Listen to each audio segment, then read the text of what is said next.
If you're a contractor in Arizona, you already know there are a few hoops to jump through to get your license. One of the biggest ones is your contractor license bond. So in this explainer, we're going to break down exactly what it is, why you need it, and how you can get it done easy. Here's the plan. We'll start with what the Arizona bond is all about. Then we'll get into how your specific bond amount is calculated and where it fits into the 6 steps for getting your license. After that, we'll talk about what you actually pay. That's your premium. And we'll finish up with a really key detail about the state's recovery fund. All right, let's dive right in with the most fundamental question. What in the world is an Arizona contractor license bond? Think of it like this. It's basically a guarantee you make to your clients and to the state. It's required by the Arizona Registrar of Contractors. You'll hear them called the ROC, to make sure you play by the rules and that your customers are protected financially from things like shoddy work or projects you can't finish. So let's look at the quick facts you need to know. The ROC is the boss here. They're the ones in charge. Your license is good for 2 years. But here's the part to really focus on, the bond amount. It can be anywhere from $1,000 all the way up to $100,000. Well, that brings us to the million-dollar question, right? Or maybe the $100,000 question. How does the RSC figure out what your specific bond amount should be? Well, it all comes down to 2 things: your license type and how much work you plan on doing each year. The amount of coverage you need isn't just some number they pull out of a hat. Nope. It's calculated very specifically based on a few things. Are you a residential or commercial contractor? Are you a general or a specialty contractor? And what's the total dollar value of the work you expect to do in a year? For all you residential contractors out there, it's actually pretty simple. Just find your classification on the chart, whether you're specialty or general. Then find the row that matches your projected annual income. And boom, that tells you the exact bond amount the ROC is going to require from you.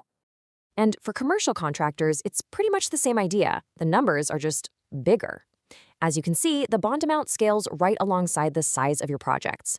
So a big-time general contractor doing over $10 million in business is, of course, going to need a much larger bond than a specialty contractor working on smaller jobs. It makes sense. Okay, so you know what the bond is, and you have a good idea of how much coverage you're going to need. But where does this piece of the puzzle actually fit into the grand scheme of getting your Arizona contractor license? This here is your roadmap. It lays out the whole process. So first, you've got to verify your experience, pass your exams, and clear the background check. And then you get to step number 4, getting that contractor license bond. This is a big one because you cannot move on to the final application until this step is done. And that brings us to maybe the most important question of all: what's this actually going to cost you? Out of your pocket. This is where a lot of people get confused, so let's clear up the difference between the bond amount and your premium. Listen up, because this is the key takeaway. You do not pay the full bond amount. Let me say that again. You don't pay it. That's just the level of coverage. What you actually pay is called the premium. And that premium is just a small percentage of the total bond, and it's based almost completely on your personal credit score. This table really breaks it down. See, from a surety company's perspective, a good credit score means you're financially responsible, you're less of a risk, and they reward that low risk with lower rates. So if you have excellent credit, you might pay just 1% of the bond amount. But if your credit is just fair, that rate could be 2 or even 3%. Let's make this real with a $25,000 bond. With excellent credit, your annual premium might only be $250. Simple as that. But for the very same bond, a fair credit score could cost you as much as $750 a year. It's pretty clear how keeping your credit in good shape directly saves you money on your business expenses. Okay, let's wrap this up. We have one last very important detail to go over, and this one is aimed specifically at you residential contractors in Arizona. So, if you do residential work, you have a choice to make. Option 1 is you can pay a fee into the state's Residential Contractors Recovery Fund.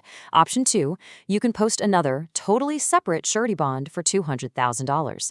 As you can probably guess, just about every contractor goes with option 1 and pays into the recovery fund.